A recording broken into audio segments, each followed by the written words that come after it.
Hello, welcome to Our Week with Montclair Times. I'm Dierdre Malloy, and I'm joined today by Mark Porter, who is Hi. the editor of the Montclair Times. And as usual, we have lots of things going on in the township of Montclair, and we're going to begin today talking about some serious news. And at one of our schools, Glenfield Middle School, it seems that there was an incident that occurred with an appearance of a weapon or a BB gun. Would you care Yeah. to talk Yeah. about how the Times reported on that? Yeah, Deirdre, last week, uh, Glenfield School experienced a student who allegedly brought in a pellet gun.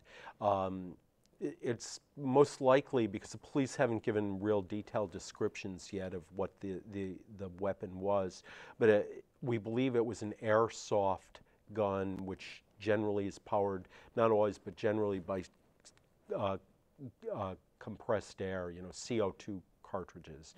And they shoot plastic pellets. And it is still within the school protocols, the school district protocols, perceived as a gun, a weapon. And certainly a pellet fired with force can blind a person, can maybe pierce an eye and go into the brain and potentially, do serious injury or death, kill somebody. And the issue wasn't that a student brought the gun to school, which is wrong and a criminal offense, but that it appears that it wasn't brought to the immediate attention of the Montclair Police Department, which is required of all school administrators. If a student or an outsider has any kind of weapon brought onto school property or on the school bus or in the actual school, and apparently at Glenfield School it was brought into the classroom, when a teacher or faculty member is aware of this, the principal or administrator of the school is required to immediately contact the Montclair Police. The safety of our students and faculty is paramount, as well as every other citizen. And apparently that didn't occur. The protocol wasn't followed, which is the headline in this week's Montclair Times, that administrators didn't follow the protocol of contacting the Montclair Police Department. So it is of a concern. It's still a developing story. Right now, we're looking into, like what is happening administratively with the leadership of Glenfield School. It appears that there are replacements for both the principal and assistant principal. We don't know the details as far as, like, are these permanent? Are they temporary? Are people suspended? Are people just taking leaves? Or is there an investigation? We don't know the details. Right. But when we do, we'll have it in the Montclair Times. Right. And it's my understanding that this is still an ongoing investigation. Yes. And it opens up questions to a number of dynamics that may be happening in the schools. There seems to be an issue with one of the children involved may have felt threatened in one way or another. And so it's a pretty serious matter. And I know that Dr. McCormack has put replacements in, but there's no notice of whether or not, as you said, the principal and the vice principal being removed. So as Mark mentioned, they will continue, as the Montclair Times, report on this matter as information becomes available. But I'd like to say that it's important that parents, as usual, continue to speak to your children about, how they're feeling about things that may be happening in school, and the importance of understanding that wanting to or trying to bring in a weapon, even if it is a pellet gun, to school is just not something to do, because it could end up with very serious consequences for the student and others, as you mentioned. Yeah, and there are obviously national and statewide and municipal concerns about the safety of schools and the human beings within those schools. We've seen horrific mass killings occur in schools and in college campuses. And a week ago, the Montclair Police Department, about a week and a half ago, did a drill in Montclair High School, a preparation response for, if there was somebody with a gun inside the school, somebody who might be shooting people in the school.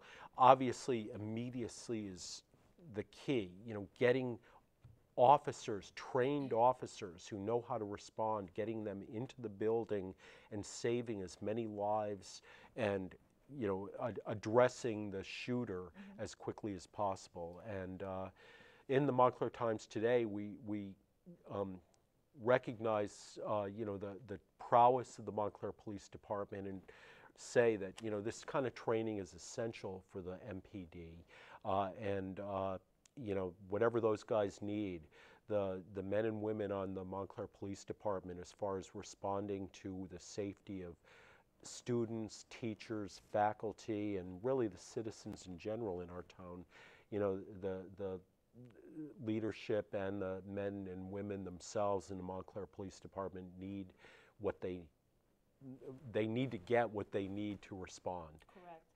And just to note, all of the schools have measures in place for emergencies. There are drills that are done frequently within all of the schools, and so the students are pretty much accustomed to what they need to do in cases of emergencies or if someone has intruded the building. So the district has made sure that those kinds of measures are in place. Which is great. Yeah, it is.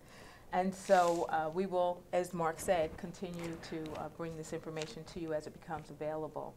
Now, turning to some good news for the pre-K and the library, there's a report here about some positive information. Yeah, there's additional funding. Every year around this time, all the different entities that require funding from the municipal budget are making presentations, the individual departments, the police, the fire department, the community services, the health department, the planning department, the municipal, the township manager's department, township clerk. Well, the community pre-K and the Montclair Public Library depend on funding, at least in large part, from the municipal government. They derive funds from other sources as well, but the funds coming from the municipal budget are essential to the community pre-K and the Montclair Public Library. And it appears that, led by Mayor Robert Jackson, there's been a reconfiguration where there will be more money provided, at least in 2013, for the pre-K and the library. And it's great, but at the same time, we as the citizenry should always respond when, like the Montclair Library Foundation, which are volunteers who work to raise funding for the library, and the community pre-K, which is always putting on fundraisers to allow, a lot of the students to be enrolled for free or for minimal costs, and for the other students to at least have some of the tuition costs defrayed. It's us as a community responding. Right, yeah. And many people in the community have responded frequently to support the Montclair pre-K and the library because they're very important parts of this community. Also, in speaking of important parts of the community, and in responding, we're right now in the middle of the Montclair Film Festival. Yeah. And so, as the headline says, Montclair Film Festival is rolling. And so I just want to say that it's Sundance only jerseyer. There are lots of T-shirts on sale as well for this great event. You want to talk a little bit about that? Yeah, I mean, it's an astonishing event. It's almost exponentially bigger than it was in its debut in 2012, and it really does have numerous wonderful facets. You know, we have famous people. Harry Belafonte came to the New Jersey Performing Arts Center in an event in Newark that tied in with the Montclair Film Festival.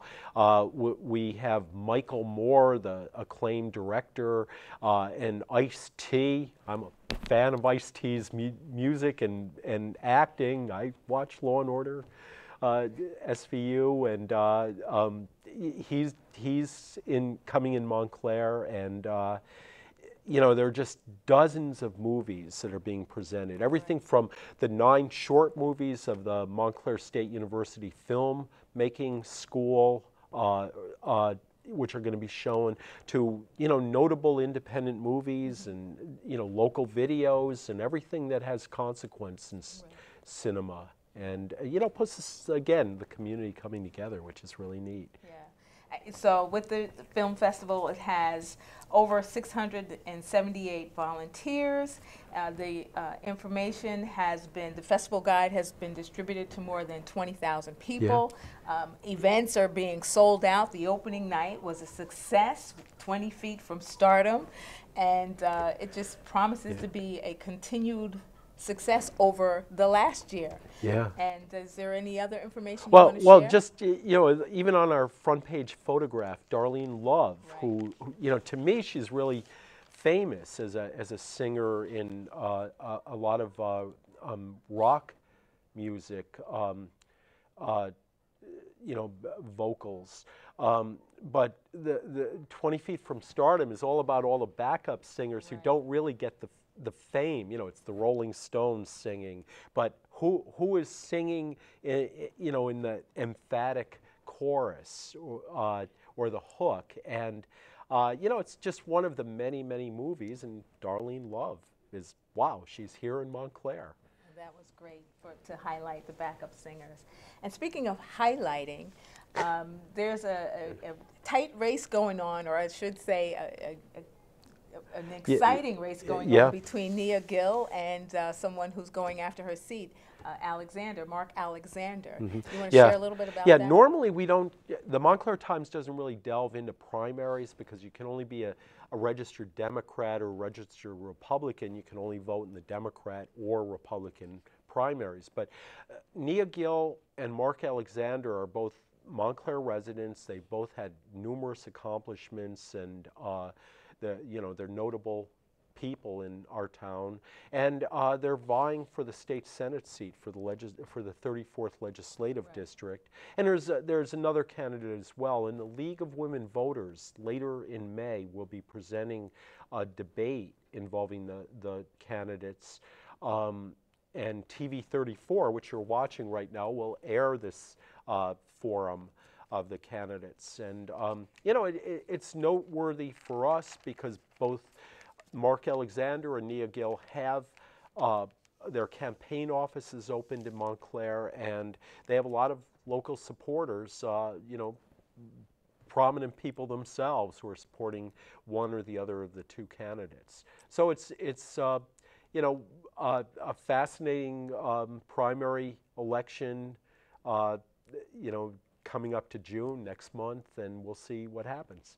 Well, speaking of fascinating and serving and Montclair, it's my understanding that the Montclair Times has received some prestigious award. You want to tell our audience about that?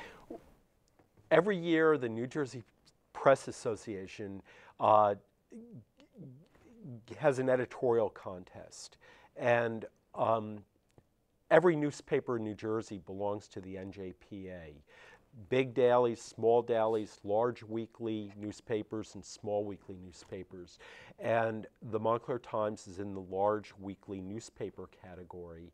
And you have like numerous award categories. There's almost 30 categories. And they're all important. Actually, there are more than 30 when you get in the photography, the photojournalism categories.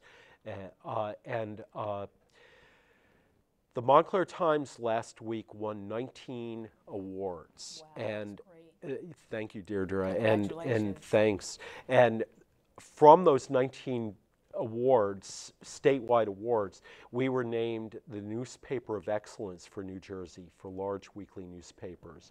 We are, for the next year, the best large weekly newspaper in New Jersey. And it's the 7th time since 2000 that we've won this award.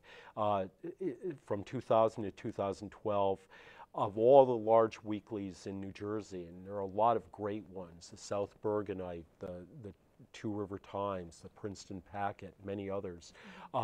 We have won this award 7 times now as of last week. You know, that is absolutely phenomenal. I had my little sort of play off of the Yul Brynner movie, The Magnificent Seven, and called it in the editorial in this week's paper, The Magnificent Seven. Yeah.